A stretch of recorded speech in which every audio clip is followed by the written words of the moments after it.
Mercedes-Benz is planning to build a wind farm by 2025 that is able to produce 100 megawatts of electricity, equivalent to over 15% of the carmaker's annual demand in Germany. The new renewable energy generation would also serve to support the company's larger goals of covering more than 70% of its energy demand in production with renewable energies by 2030. Mercedes will invest a three-digit million figure in a power purchase agreement with an as-yet unnamed partner to buy the electricity generated by the turbines. The company's goal is to at least halve carbon dioxide emissions per passenger car over the entire life cycle by the end of this decade compared to 2020. Annual investments of about $1 trillion in renewable power and up to $130 billion in hydrogen by 2030 are needed to avoid the catastrophic effects of climate change. The report calculated the world would need to add 4 times the amount of renewable energy that was deployed in 2021 every year by 2030 to reach climate goal. Drastically scale up hydrogen production to reach net zero emissions and stem global warming from burning fossil fuels. Developing countries have branded as hypocritical the clamoring by European nations for alternative gas supplies to replace those no longer being imported from Russia.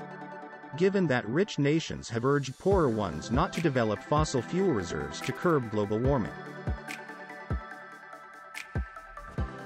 This move could unlock a further €7 billion of investments from the private sector. The European Commission has previously said it wants 40 gigawatts of renewable hydrogen electrolyzers to be installed in the EU by 2030. By 2030, EU aim to produce 10 million tons of renewable hydrogen each year.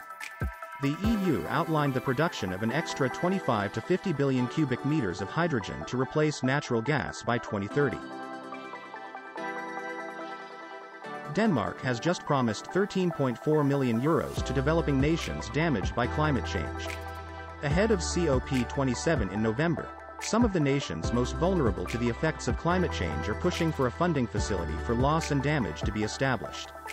This was also a major topic of conversation at last year's COP26, with major polluters like the US and EU opposing the creation of a separate fund to address this issue.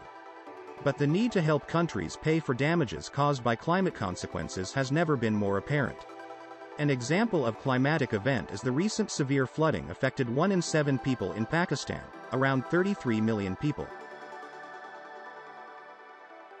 The move comes amid a major energy crisis in Europe aggravated by Russia's war in Ukraine. Macron wants France to gain more independence in terms of electricity production.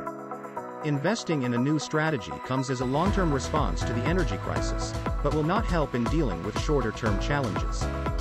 France and other European countries fear electricity shortages this winter as Russia has choked off the supplies of cheap natural gas that the continent depended on for years. Their energy strategy has long relied on developing nuclear power, which provides about 67% of French electricity. Macron announced at the beginning of the year plans to build 6 new nuclear reactors and to extend the life of its existing nuclear plants as part of the country's strategy.